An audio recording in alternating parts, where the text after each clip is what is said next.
اعوذ باللہ من الشیطان الرجیم بسم اللہ الرحمن الرحیم الحمد للہ رب العالمین ثم الصلاۃ والسلام علی سیدنا و نبینا و مولانا ابی القاسم محمد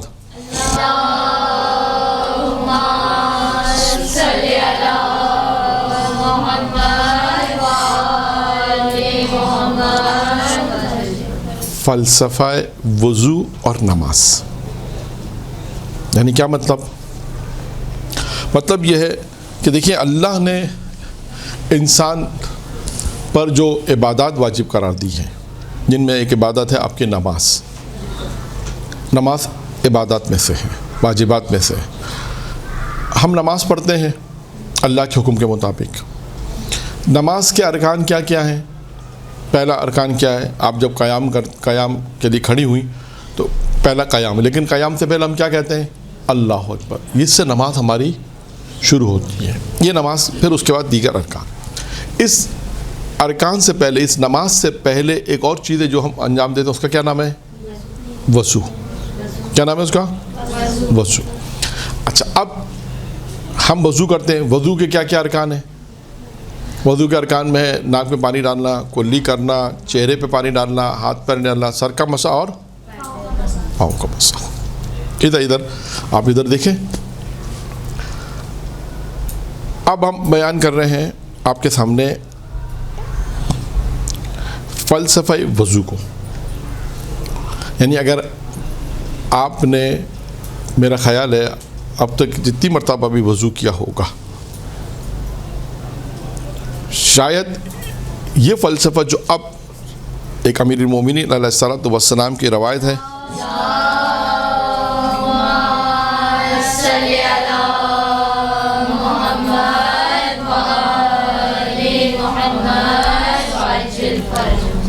اس روایت کے مطابق مجھے نہیں معلوم کہ کبھی اس طرح وضو کیا ہوگا. وضو تو کیا ہوگا، اور وضو ویسے بھی کرتے ہیں، باوضو رہتے ہیں، نماز بھی پڑھتے ہیں، لیکن اب وضو کرتے وقت اور نماز پڑھتے وقت اس کے فلسفے کو ہمیں ذہن میں رکھنا ہے، اس کے متوجہ ہونا ہے. وہ کس طرح؟ جیسے میں نے آپ کے سامنے بیان کیا، آپ نے وضو شروع کیا، آپ نے ہاتھ دھوئے، کلی کی، ناک میں پانی ڈالا. مثلا آپ کو نہیں معلوم کہ یہ اس کا پیچھے یہ یعنی ہاتھ اگر دھونا ہے، ناک میں پانی ڈالنا ہے، تو دعا الگ ہے. اس کی دعا بھی ہے نا، اس کی وہ الگ ہے. اب آپ نے جب ناک میں پانی ڈالنا ہے تو کیا تصور کرنا ہے؟ چہرے پہ پانی ڈالنا ہے تو کیا تصور کرنا ہے؟ ہاتھ پہ پانی ڈالنا ہے تو کیا تصور کرتے ہوئے ہاتھ پہ پانی ڈالنا ہے؟ ان تمام چیزوں کو مد نظر رکھتے ہوئے انسان وضو کرے گا. پھر آپ دیکھیں اس کے وضو میں معرفت کتنی پیدا ہوگی. جو لوگ سوال پوچھتے ہیں نا، مولانا معرفت کیسے پیدا ہو؟ یہ ہے معرفت. نماز کی معرفت آئے گی آج کہ آپ نے کہا اللہ اکبر. کیا معنی ہے اس کا؟ اللہ سب سے بڑا ہے. یہ تو صحیح ہے، یہ معنی ہے، لیکن اس کے پیچھے امیر المومنین نے، یہ بھی امیر المومنین کی روایت ہے نماز کی بھی، کہ اس سے کیا مراد ہے. یعنی اگر ہم اللہ اکبر کہیں تو اس سے تصور کیا آنا چاہیے ہمارے دل. ہم قیام میں ہیں تو کیا تصور ہے؟ رکوع میں ہے تو کیا تصور ہے؟ یہ تمام تصورات جو ہے وہ آج بیان ہوں گے، وضو کے بھی اور نماز کے بھی. ٹھیک ہے. اب آئیے وضو. یہ روایت بھی امیر المومنین کے، میں نے عرض کیا کہ امیر المومنین کی روایت ہے کہ امیر المومنین نے جب پانی منگوایا، ایک برتن میں پانی منگوایا، حضرت علی نے اپنے دائیں ہاتھ سے بائیں ہاتھ میں پانی ڈالا اور فرمایا، جیسے ہم نے سیدھے ہاتھ سے لے کے الٹے ہاتھ میں پانی ڈالتے نا، سیدھے ہاتھ سے دائیں ہاتھ سے بائیں ہاتھ سے پانی ڈالا اور فرمایا، شکر ہے اس خدا کا جس نے پانی کو پاک کرنے والا اور اس کو نجیس نہیں بنایا.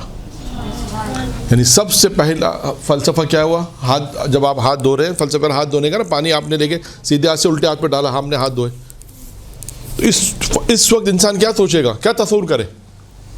کہ خدا امیر فرماتے ہیں تصور یہ کرے، یہ وضو شروع کرتے ہوئے یہ تصور کرے کہ پروردگار تیرا شکر ہے کہ تو نے پانی کو پاک بنایا، نجیس نہیں بنایا. یہ تصور کرنا ہے. نمبر 2، جب آپ کلی کریں تو کیا فرمایا حضرت علی نے؟ جب کہا کلی کرو تو کیا تصور ہونا چاہیے؟ کیا فرمایا خداوندہ میری زبان اپنے ذکر سے کھول دے اور مجھے ان لوگوں میں سے قرار دے جن سے تو خوش ہے. کبھی آپ نے سوچا کہ جب پانی کو ہم نے ہاتھ لگایا ہاتھ دھونے کے لیے، کبھی خیال کیا ہو کہ پروردگارہ تیرا شکر ہے کہ تو نے اس پانی کو پاک بنایا نجس نہیں بنا؟ پھر اس کے بعد جب کہا ناک میں پانی ڈالو تو کہا پروردگارہ فرمایا میری جب آپ کلی کریں تو فرمایا میری زبان کو اپنے ذکر سے کھول دے اور مجھے ان لوگوں میں شمار قرار دے جس سے تو خوش ہوتا ہے۔ انسان کلی کرتے ہوئے یہ تصور رکھے۔ اور یہ روایت ہے، اس کتاب کا نام ہے 1001 حدیث، کتاب کا نام ہے 1001 حدیث حضرت علی کی شان میں، جامع تعلیمات والوں نے چھاپی ہے۔ ٹھیک ہے، کلی کرتے ہوئے آپ نے یہ تصور کرنا۔ اب آگے چلتے ہیں۔ پھر اس کے بعد ناک میں پانی ڈالنا ہے۔ جب ناک میں پانی ڈالیں تو کیا فرمایا؟ الہی کا خدایا بہشت کی خوشبو کو مجھ پہ حرام قرار نہ دے، خدایا بہشت کی خوشبو کو مجھ پہ حرام نہ کر اور مجھے ان لوگوں میں قرار دے جو اس کی خوشبو اور پھولوں سے معطر ہوں گے۔ دیکھا آپ نے ہاتھ دھونے کا فلسفہ، کلی کرنے کا فلسفہ، اور اس کے بعد ناک میں پانی ڈالے۔ جب انسان ناک میں پانی ڈالے تو یہ تصور کرے کہ پروردگارہ جہنم کی خوشبو کو مجھ پہ حرام نہ کر، بلکہ فرمایا کہ مجھے ان لوگوں میں قرار دے جو اس کی خوشبو اور پھولوں سے معطر ہوتے ہیں۔ ان لوگوں میں قرار دے جو اس کی خوشبو کو محسوس کرتے ہیں، ان لوگوں مجھے قرار دے۔ اس کے بعد فرمایا، اس کے بعد چہرے پہ جب پانی ڈالیں، اب چہرے پہ بات آ گئی۔ جب آپ چہرے پہ پانی ڈالیں تو کیا تصور ہوگا؟ جب چہرے پہ پانی ڈالیں فرمایا خدایا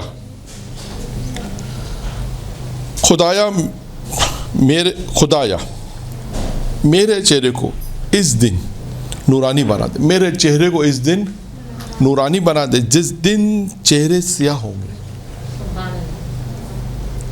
دیکھا آپ نے، اس طرح وضو شاید کبھی نہیں کیا ہوگا۔ اب ایسے وضو کرنا ہے، ان چیزوں کو یاد رکھنا ہے کہ جب انسان چہرے پہ پانی ڈالے تو امیر المومنین کی یہ روایت یاد ہو، جب چہرے پہ پانی ڈالتے کہ پروردگارہ میرے چہرے کو اس دن نورانی بنا دے جس دن چہرے سیاہ ہوں گے، اور میرے چہرے کو سیاہ نہ کرنا جس دن چہرے سفید اور نورانی والے ہوں گے۔ یعنی وہ دن ہوگا کہ جس دن جو ہے وہ چہرے سیاہ چہرے ہوں گے۔ روز محشر کی بات ہو رہی ہے، روز محشر چہرے سیاہ ہوں گے۔ پروردگارہ میرے چہرے کو ان میں شمار نہ کرنا، میرے چہرے کو سیاہ نہ کرنا، بلکہ میرے چہرے کو نورانی بنا دینا۔ پھر اس کے بعد دائیں ہاتھ میں جب آپ پانی ڈالیں گے، سیدھے ہاتھ پہ پہلے پانی سیدھے ہاتھ پہ ڈالا جاتا ہے، جب سیدھے ہاتھ پہ پانی ڈالیں تو کیا کہیں گے، کیا تصور کریں گے؟ کہیں گے میرا نامہ اعمال میرے دائیں ہاتھ میں دینا اور جنت میں مستقل قیام کا پروانہ میرے ہاتھ میں دینا اور حساب کے وقت میرے لیے آسانی کرنا۔ جب سیدھے ہاتھ پہ پانی ڈالیں کلی کا مسئلہ آ گیا، چہرے کا مسئلہ آ گیا۔ اب دیکھیں جب آپ وضو کرنے جائیں تو یہ تصورات ذہن میں ہو۔ جب سیدھے ہاتھ پہ پانی ڈالیں تو کیا تصور ہو؟ پروردگارہ میرا نامہ اعمال میرے سیدھے ہاتھ میں دینا، ایک، اور جنت کا جو پروانہ ہے مستقل چاہیے، پروانہ ٹیمپریری نہیں کا جنت کا مستقل پروانہ جو ہے، یعنی نامہ اعمال پروانہ یعنی پاسپورٹ جسے ہم کہتے ہیں، جنت میں آپ کو جس پہ کہتے ہیں ایک پرچی مل جائے کہ ہمیشہ ہمیشہ جنت میں رہے گا۔ کیا لکھا ہے؟ فرمایا کہ جنت میں مستقل قیام کا پروانہ جو ہے وہ میرے ہاتھ میں دینا اور حساب کے وقت میرے لیے آسانی پیدا کر دینا۔ آپ سوچئے کہ وضو کرتے وقت یہ دعا کرنی پروردگار سے، ویسے انسان کتنی دعا کرے؟ سوچیں یہ وضو کرتے ہوئے انسان دعا کر رہا ہے کہ پروردگارہ یہ جو چہرے پہ جو میں نے پانی ڈالا یہ تصور کرے، سیدھے ہاتھ پہ پانی ڈالا یہ تصور کرے۔ اب آئیے بائیں ہاتھ پہ جب پانی ڈالے، الٹے ہاتھ پہ جب پانی ڈالے گا تو کیا کہ میرا نامہ میرے بائیں ہاتھ میں نہ دینا اور میرے ہاتھوں کو میری گردن کے ساتھ نہ باندھنا کہ میں آگ کے بڑھتے ہوئے شعلوں میں تیری پناہ چاہتا ہوں۔ کیا فرمایا؟ جب اس کے بعد میرا نامہ اعمال میرے بائیں ہاتھ میں نہ دینا، میرے ہاتھوں کو میری گردن کے ساتھ نہ باندھنا، اور میں آگ کے بھڑکے ہوئے شعلوں سے تیری پناہ مانگتا ہوں۔ پھر اس کے بعد کیا کریں گے؟ چھٹا، یہ ہے ساتواں کیا ہے؟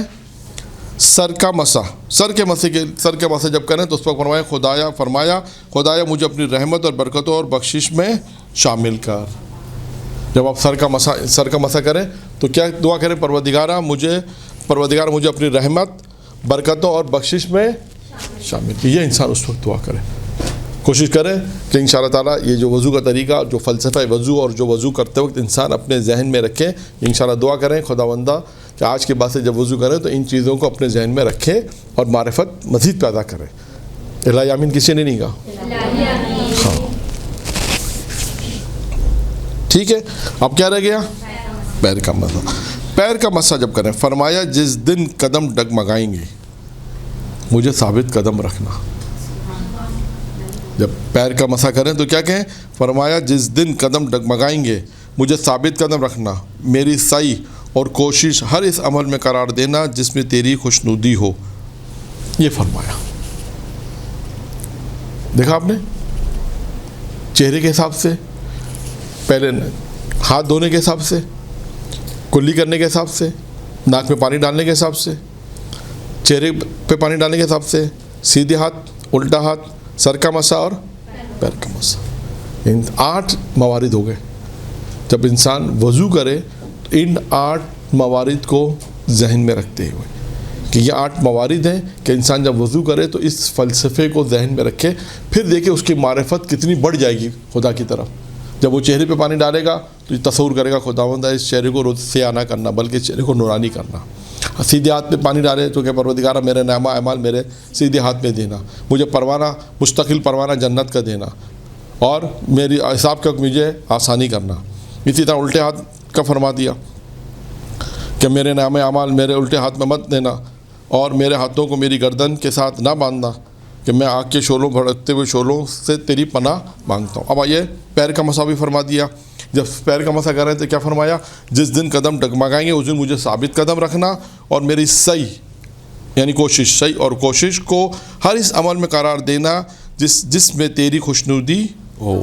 پھر اپنے بیٹے محمد حنفیہ سے فرمایا، اس کے بعد فرمایا کہ جو بھی اس طرح وضو کرے گا، جو بھی میری طرح وضو کرے گا اور جیسے میں نے دعا کی ہے ویسے دعا کرے گا تو اللہ تعالیٰ اس کے وضو کے پانی کے ہر قطرے سے ایک فرشتہ پیدا کرے گا جو اللہ کی تسبیح اور تقدیس کرے گا اور اللہ اکبر اور لا الہ الا اللہ کا ذکر کرے گا، جس کا ثواب وضو کرنے والے کے نامہ عمل میں لکھا ہے۔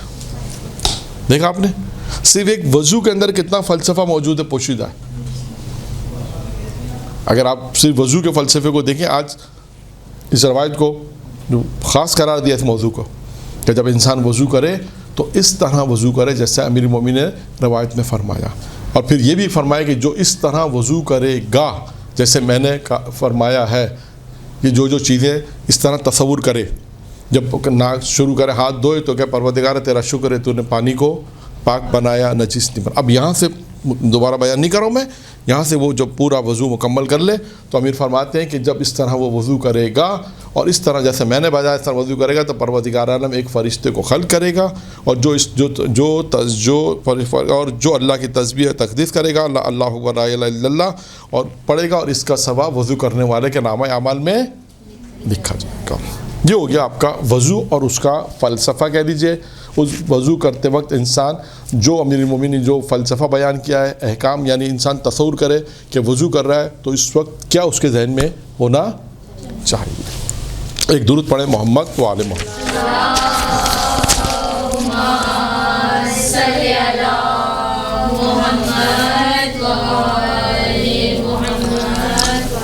اب آ جاتے ہیں نماز کی طرف۔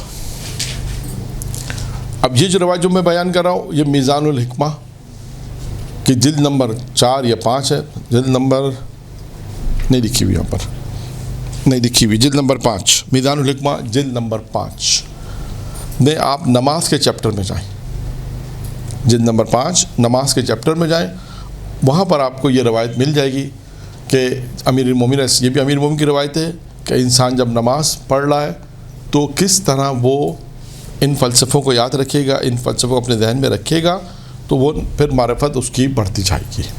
ٹھیک ہے. یہ بھی حضرت علیہ السلام نے فرمایا جب اللہ اکبر کرو تو اب اللہ اکبر سے نماز شروع ہوتی ہے. جب اللہ اکبر تکبیرت ایسے کیا کہتے ہیں، تکبیرت الاحرام. پہلا اللہ اکبر کو کیا کہتے ہیں، تکبیرت الاحرام. جب پہلا اللہ اکبر کہیں تو پھر کیا کہیں، اس کا تصور کیا کہ یاد رکھو، یعنی یاد رکھیے کہ اللہ تعالیٰ اس سے بالا تر ہے. کس چیز سے بالا تر ہے؟ کہ حواس خمسہ اس میں حلول کر جائیں. حلول کر جائے یعنی داخل ہو جائیں، اس سے بالا تر ہے. یعنی یوں سمجھیے کہ حواس خمسہ کسے کہتے ہیں؟ حواس خمسہ مشہور ہے یا نہیں ہے؟ کسے کہتے ہیں حواس خمسہ، کسے کہتے ہیں؟ ہاں آگے بولے.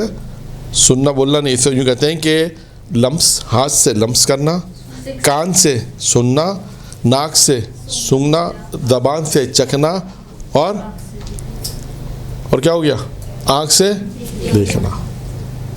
یہ 5 چیزیں ہیں، یہ کہلاتے ہیں حواس خمسہ کہلاتے ہیں.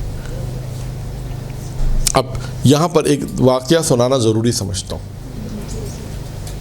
تاکہ یہ جو بات ہے میری ممی کی بات بالکل واضح ہو جائے گی کہ اللہ امیر فرماتا آپ نے کہا اللہ اکبر، اس سے کیا مراد ہے؟ جب یہ آپ نے کہا اللہ اکبر تو اس سے مراد ہے کہ تکبیرۃ الاحرام جب آپ نے کہا اس کا تصور کیا کرنا ہے؟ اس کا تصور کیا کہ اللہ جو ہے وہ حواس خمسہ سے بالا تر، اس میں حلول نہیں کر جاتا. یعنی آپ کا اللہ جو ہے وہ نہ آنکھ سے دیکھا جا سکتا ہے، نہ کان سے سنا جا سکتا، اس سے بالا تر، اس میں ان حواس خمسہ میں نہیں آتا، اس سے بھی بالا تر ہے. اب آئیے اس کا بالکل اسی سے سیم اس سے ایک تاریخ میں واقعہ ہے، شاید پہلے بھی بیان کیا ہو لیکن دوبارہ بیان کرتا ہوں کہ ایک ملک تھا جس میں مسلمانوں کی تعداد بہت کم تھی. وہاں کا بادشاہ جو تھا وہ مسلمان نہیں تھا. اس نے مسلمانوں کو بلایا اور مسلمانوں سے بلا کے کہا کہ تمہارا خدا، تم اپنے خدا کو ثابت کرو حواس خمسہ سے. یہ حواس خمسہ جو بھی میں نے آپ کو بتایا، کہا تمہارا خدا اگر حواس خمسہ سے ثابت تم لوگ نہیں کر سکے تو تم کو جلا وطن کر دیں گے، شہر سے نکال دیں گے. اب یہ سارے مسلمان پریشان ہو گئے کہ ہمارا خدا نہ آنکھ سے دیکھا جا سکتا ہے، نہ ہاتھ سے ہم لمس کر سکتے ہیں، نہ کان سے سن سکتے ہیں. خدا تو ایسا نہیں کہ کان سے سن کے بتائیں یہ خدا، یا ناک سے سون کے بتائیں، یا زبان سے چک کے بتائیں. اس سے تو ہمارا خدا بالا تر ہے. اب کیا کریں، اس کو کیسے سمجھائیں؟ سب پریشان ہو گئے کہ حواسے کا، اس نے کہا خدا ہے تو تم حواس اب بتاؤ اپنے خدا کو. اب یہ لوگ مسلمان سارے پریشان ہو گئے، کیا کریں؟ جب مسلمان پریشان ہو تو ان مسلمانوں میں ایک نوجوان بھی تھا. اس نے کہا جب بادشاہ کے پاس جانا فیصلہ کے لیے تم اپنے طور سے فیصلے کر لو، جب بادشاہ کے پاس جانا تو مجھے بھی ساتھ لے جانا، پھر انشاءاللہ دیکھتے ہیں. خیر بہرحال جب وقت آیا تو وہ لوگ بادشاہ کے پاس گئے، اس نوجوان کو بھی ساتھ لے کے. بادشاہ نے کہا کہ بھائی تمہارے احباب اسباب دوست وغیرہ یہ جو مسلمان ہیں ان سے سوال کیا تھا، انہوں نے اس کا جواب لے کر آئے. تو اس نے کہا بادشاہ دیکھا دیکھیں حضور ایک کام یہ ہے کہ آپ یہ تو جواب دے دیں گے جو انہیں جواب دینا ہے، اب میرے ایک سوال کا جواب دے دیں. تو پھر میں ایک سوال آپ سے پوچھنا چاہتا ہوں. کہا ٹھیک ہے پوچھو. کہا مجھے بہت چھوٹا سوال ہے، کوئی لمبا چوڑا سوال نہیں پوچھ رہا ہوں، میں صرف یہ پوچھنا چاہتا ہوں کہ آپ یہ بتائیے، یہ گیند میرے ہاتھ میں ہے فٹ بال، آپ یہ بتائیے کہ اس میں ہلکی کون سی ہے، اس میں وزنی کون سی ہے، بس مجھے یہ بتا دیجیے. 2 فٹ بال تھی، کہا ایک آپ کے ہاتھ پہ رکھی، بادشاہ نے کہا یہ وزنی ہے، ہیوی ہے. کہا ٹھیک ہے. دوسری رکھی، کہا یہ ہلکی ہے. اب اس نے بادشاہ سے سوال پوچھا کہ یہ بتائیے کہ آپ نے حواس خمسہ میں سے کون سی صفت کو دیکھ کر یہ بتایا یہ ہلکی ہے اور یہ وزنی؟ اب آپ بتائیے. اب آپ نے دیکھ کے تو نہیں بتایا کہ بھائی یہ وزنی ہے، یہ ہلکی، دیکھ کے بھی نہیں بتایا، ہاتھ لمس سے بھی نہیں بتایا، نہ سون کے بتایا، نہ چک کے بتایا، نہ کان سے سن کے بتایا. آپ نے کون سی طاقت استعمال کی؟ یہ میرے الفاظ ہیں. آپ نے حواس خمسہ میں سے کون سی چیز استعمال کی؟ تو بادشاہ نے کہا کہ حواس خمسہ میں سے میں نے اس میں کوئی چیز استعمال کی، بلکہ میں نے اپنی عقل سے بتایا کہ یہ ہلکی ہے اور یہ وزنی ہے. اس نے جواب دیا، بادشاہ سے کہا بس ہمارا خدا بھی عقل سے ثابت ہوتا، حواس خمسہ سے ثابت نہیں ہوتا. یہ اس نے ایک جواب دیا بادشاہ کو. تو یہاں پر بھی یہ روایت اس لیے میں نے بیان کی، یہ میں کسی نے مجھے یہ روایت اہل ممبر سے میں نے سنی تھی، ممبر سے بھی، اور لوگوں نے بھی اس کو بیان کی، اس واقعے کو بھی بیان کیا کہ اب امیر المومنین کا تکبیرۃ احرام جب انسان کہتا ہے تو یاد رکھے کیا یاد رکھے اللہ تعالیٰ اس سے بالا تر ہے کہ اس حواس خمسہ میں حلول نہیں کرتا، اس سے بالا تر ہے. ایک یہ ہو گیا فلسفہ کس کا؟ اللہ اکبر کا، یعنی قیام. رکوع کا فلسفہ کیا ہے؟ خود گویا رکوع میں امام فرماتے ہیں کہ گویا آپ کیا کہہ رہے ہیں، یعنی گویا آپ رکوع میں یہ کہہ رہے ہیں، امام فرماتے ہیں کہ میں تجھ پر ایمان لایا خواہ میری گردن اڑ جائے. یعنی گردن آپ رکوع میں جھکا دیتے ہیں نا، تو آپ کیا کہہ رہے ہیں خدا سے؟ پروردگارہ یہ رکوع کا فلسفہ ہے کہ میں تجھ پہ ایمان لایا ہوں چاہے میری گردن کر جائے. یہ رکوع کا فلسفہ ہے. رکوع سے سر اٹھانے کا مقصد، آپ نے کہا سمیع اللہ لمن حمدہ، اس کا کیا مقصد ہے؟ وہ خدا ہے کہ جس نے مجھے عدم سے وجود کی دولت عطا فرمائی. جب میں نہیں تھا اللہ نے مجھے کیا کیا؟ وجود بخشا، پیدا کیا. اب سمجھ میں آیا؟ آپ نے کہا رکوع سے اٹھیں سمیع اللہ لمن حمدہ، کیا فلسفہ ہوا؟ پروردگارہ تو نے مجھے، خدایا تو ہے جس نے مجھے عدم سے وجود بخشا، میں نہیں تھا تو نے وجود دیا. پہلے سجدے کی تعبیر. اس کے بعد آپ کیا کرتے ہیں؟ ہم لوگ کیا کرتے ہیں؟ اس کے بعد سجدے میں جاتے ہیں. پہلے سجدے میں جب سر رکھو تو کیا کہو؟ اب آپ خدا سے کہیں سر رکھو اور خدا سے گویا ہم یہ کہہ رہے ہیں خدا تو نے اسی مٹی سے یعنی اسی زمین سے تو نے مجھے خلق کیا ہے. جب پہلے سجدے میں گئے آپ نے کیا کہا؟ آپ کو ذہن میں کیا؟ نماز تو پڑھ لیں لیکن کیا فلسفہ ہے کہ پروردگارہ تو نے اسی مٹی سے مجھے خلق کیا ہے. پھر آپ کھڑے ہو کے کہتے ہیں استغفر اللہ ربی واتوب الیہ. دوسرے سجدے سے پہلے تو نے مجھے اسی زمین سے نکالا ہے. دوسرے سجدے کا فلسفہ کیا ہے؟ تو مجھے دوبارہ اسی زمین میں بھیجے گا، تو دوبارہ مجھے اسی زمین میں بھیجے گا. یہ دوسرے سجدے کا فلسفہ. پھر دوسرا سجدے کا فلسفہ. پھر اس کے بعد سر اٹھاتے ہیں اسی زمین سے تو نے مجھے، اچھا پھر سر اٹھاتے ہوئے دوسرے سجدے سے اٹھائے کہتے ہیں اسی زمین سے تو مجھے دوبارہ اٹھائے گا. روز محشر میں کیا ہوگا؟ کہاں سے اٹھے گا انسان؟ اپنی قبروں سے اٹھیں گے نا. اب آپ نے دیکھا پہلا سجدہ اس کا فلسفہ استغفر اللہ، اس کا دوسرے سجدے میں گئے اس کا فلسفہ، پھر کھڑے ہوئے اس کا فلسفہ سر اٹھاتے وقت. پھر اس کے بعد جب ہم بیٹھتے ہیں، جب ہم بائیں طرف بیٹھتے ہیں یعنی دائیں پاؤں کو بائیں پاؤں پہ رکھتے ہیں تو اب گویا خدا سے یہ کہہ رہے ہیں کہ خدا میں نے حق کو قائم کیا ہے اور باطل کو ہلاک کر دیا. جیسے ہم خاص تشہد کے لیے بیٹھتے ہیں، جس طرح ہم خاص طریقے سے بیٹھتے ہیں، اس بیٹھنے کا اشارہ ہے کہ جب ہم بائیں طرف بیٹھتے ہیں اور دائیں پاؤں کو بائیں پاؤں پہ رکھتے ہیں تو اس کا کیا فلسفہ ہوا؟ پروردگار ہم خدا سے یہ کہہ رہے ہیں خداوندہ میں نے حق کو قائم کیا ہے اور باطل کو ہلاک کر دیا. یہ اس کا. اب آئیے تشہد کی تعبیر. جو ہم تشہد پڑھتے ہیں اس کی تعبیر. تشہد جو ہم پڑھتے ہیں ہم کیا کہہ رہے ہیں؟ تو خدا سے کہتے ہیں اے خدا، یعنی تو ہم ایمان کی گویا تجدید کر رہے ہیں، تو ہم ایمان کی تجدید کر رہے ہیں یعنی اسلام کو دہرا رہے ہیں اور موت کے بعد دوبارہ یعنی دوبارہ اٹھنے کا اقرار کر رہے ہیں. یعنی کیا کہہ رہے ہیں؟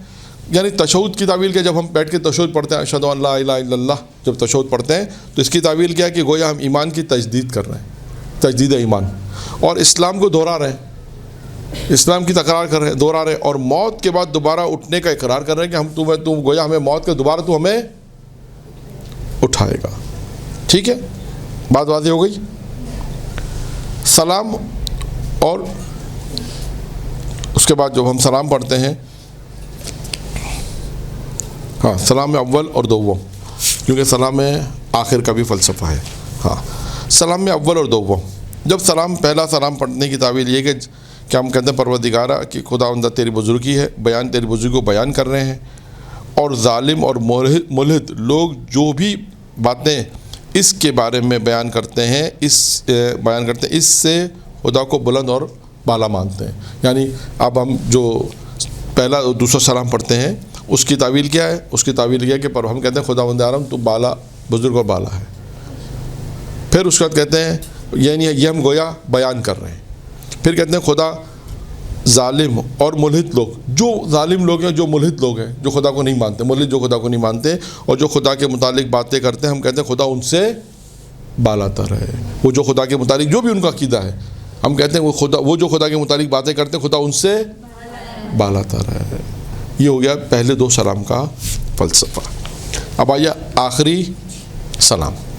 اس کی تعویل یہ کہ تم خدا سے رحم کی درخواست کر رہے ہو.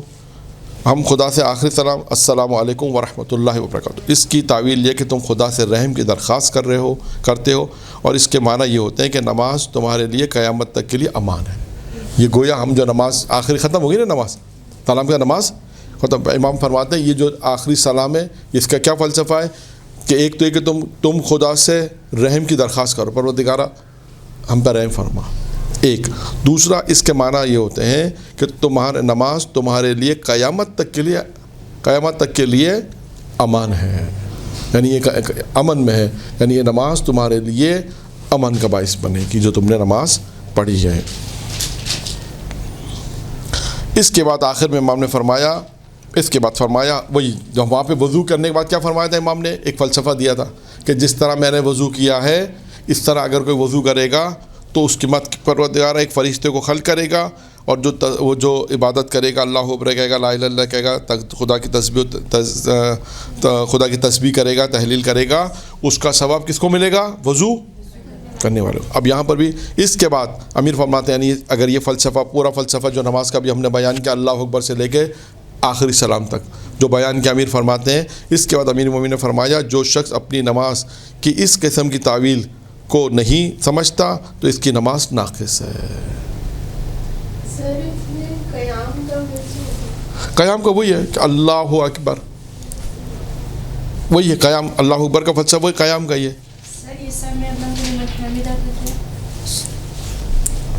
سمیان رکوع سے سر اٹھانے کا، وہ خدا جس نے مجھے عدم سے وجود کی دولت ہوئی. ٹھیک ہے، یہ بات یہاں پہ مکمل ہو گئی. وضو کا فلسفہ آ گیا اور نماز کا کہ انسان جب نماز پڑھے تو اس وقت اس طرح کی تعویلات اس کے ذہن میں. اب آتے ہیں نمازیوں کی خوبی کچھ بیان کر دیتے ہیں کہ نمازیوں کی جو خوبی ہے، یہ بھی روایت میدان الحکمہ جلد نمبر 5 صفحہ نمبر 660 نمازیوں کی خوبیاں بیان کرتے ہیں. نمازیوں کی 3 خوبیاں اس میں بیان کی جا رہی ہیں. نمبر 1 ہے جب نماز پڑھنے والا نماز کے لیے کھڑا ہوتا ہے تو اس کے سر پر آسمان سے نیکیاں نچھاور ہونا شروع ہو جاتی ہیں. 1 2 اس نمازی کے پیر سے آسمان تک اس کو فرشتے گھیر لیتے ہیں.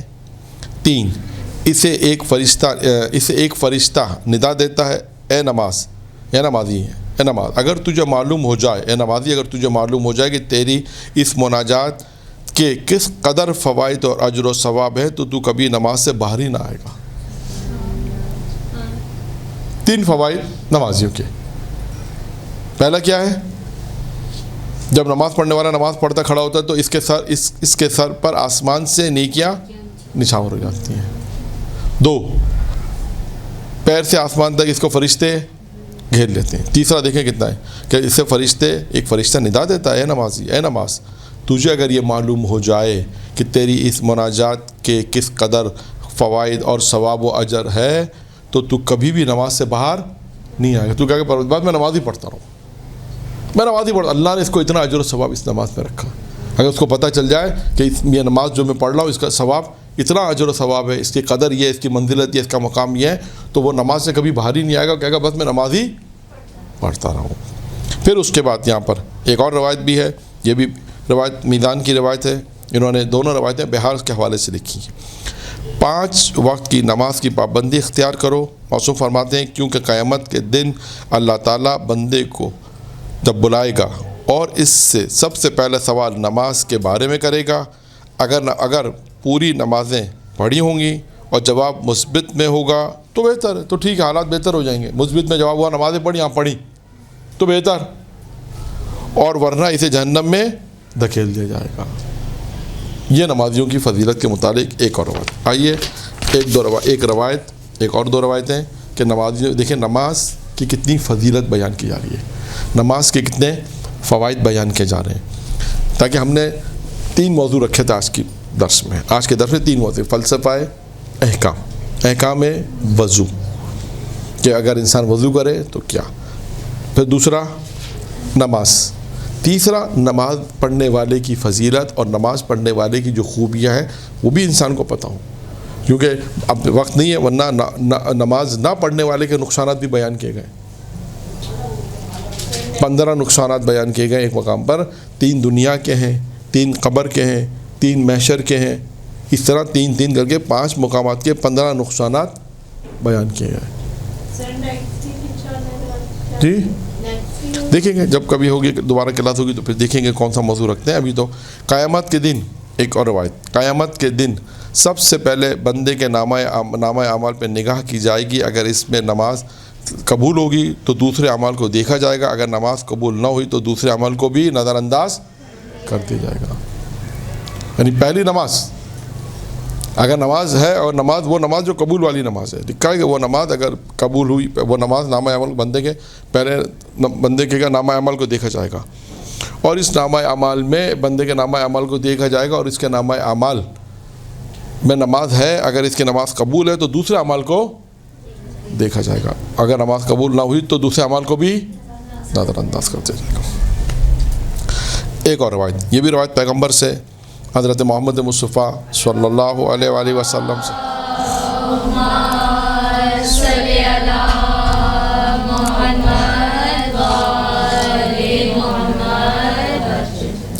فرمایا کہ پیغمبر نے فرمایا یقیناً دین کا ستون نماز ہے، اور نماز ہی ایسی چیز ہے جو فرزند آدم کے نامہ اعمال میں سب سے پہلے دیکھا جائے گا، اگر نماز صحیح ہوگی تو دیگر اعمال کو بھی دیکھا جائے گا، اگر نماز صحیح نہیں ہو تو دوسرے عمل کو بھی نظر انداز کر دیا، نہیں دیکھا جائے گا۔ یہ حدیث بھی وہی حدیث ہے جو اوپر پڑھی پیغمبر اسلام کی۔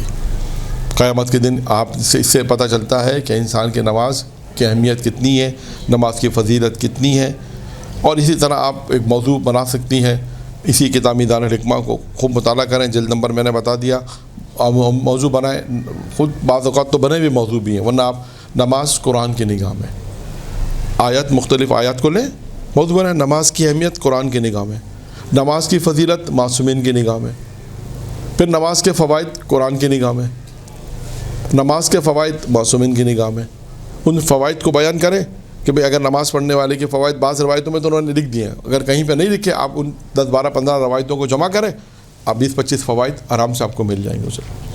سر یہ جو نماز نہ پڑھنے کے نقصانات ہیں یہ کس کتاب میں ملیں گے؟ یہ مولانا علی افضل قمی صاحب کی کتاب ہے، اب کتاب شاید انسان ساز واقعات، غالباً انسان ساز واقعات ان کی کتاب ہے، انسان ساز واقعات 3 جلدی کتاب ہے، اس کے اندر غالباً آپ کو یہ مل جائیں گے۔ انہوں نے اپنی کسی کتاب میں لکھا ہے، اور بھی بہت سے لوگوں نے بھی اس کو لکھا ہے کہ